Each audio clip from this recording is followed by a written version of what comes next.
المملكة العربية السعودية، أصحاب السيادة والجلالة والسمو، لن أتحدث عن حقوق الفلسطينيين التاريخية الثابتة وحتمية التمسك بها، أو عن صمود الشعبين اللبناني والفلسطيني وواجبنا في دعمهما العاجل والفوري، ولا عن شرعية المقاومة في كلا البلدين وما جسدته من شرف وكرامة ورقي، وما قدمته من أيقونات بقادتها الشرفاء ومقاتليها الشجعان.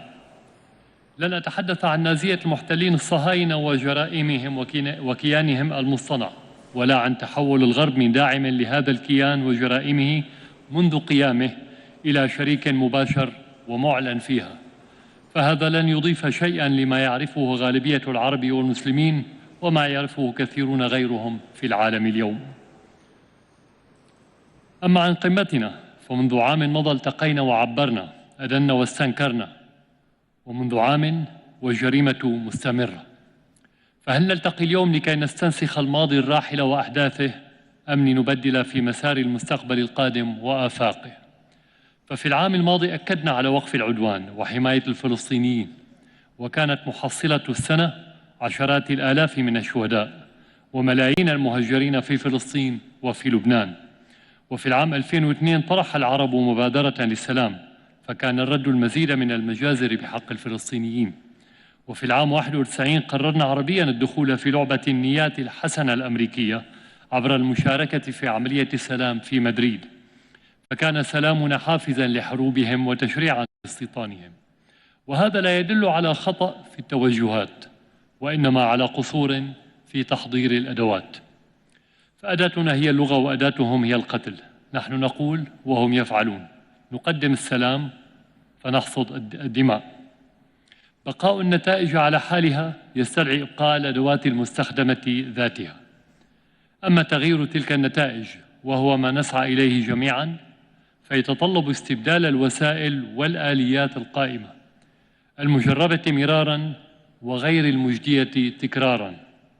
فإذا كنا متفقين حول المبادئ المطروحة، فكيف نحولها إلى تطبيق على الواقع بتحديد أهدافها والنتائج التي نرمي إليها، بتحديد أدواتها المتوفرة من أجل تحقيقها، بتحديد الجهة المستهدفة منها، والذي من شأنه تحويلها من نيات إلى أفعال، ومن خطة إلى إنجاز، ومن بيان إلى واقع.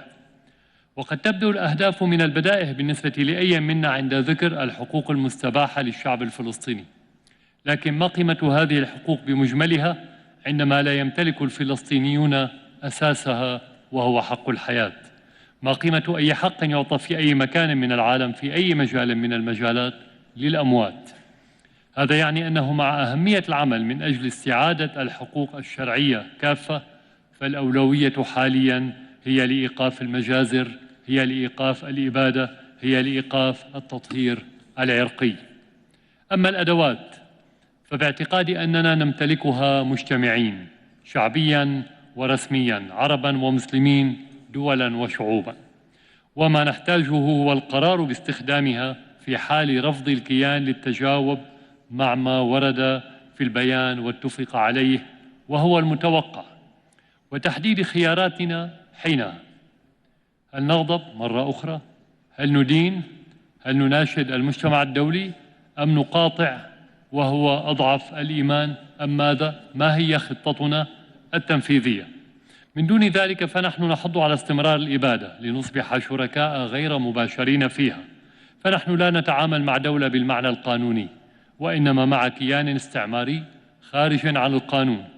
نحن لا نتعامل مع شعب بالمعنى الحضاري، وإنما مع قطعان من المستوطنين أقرب إلى الهمجية منهم إلى الإنسانية.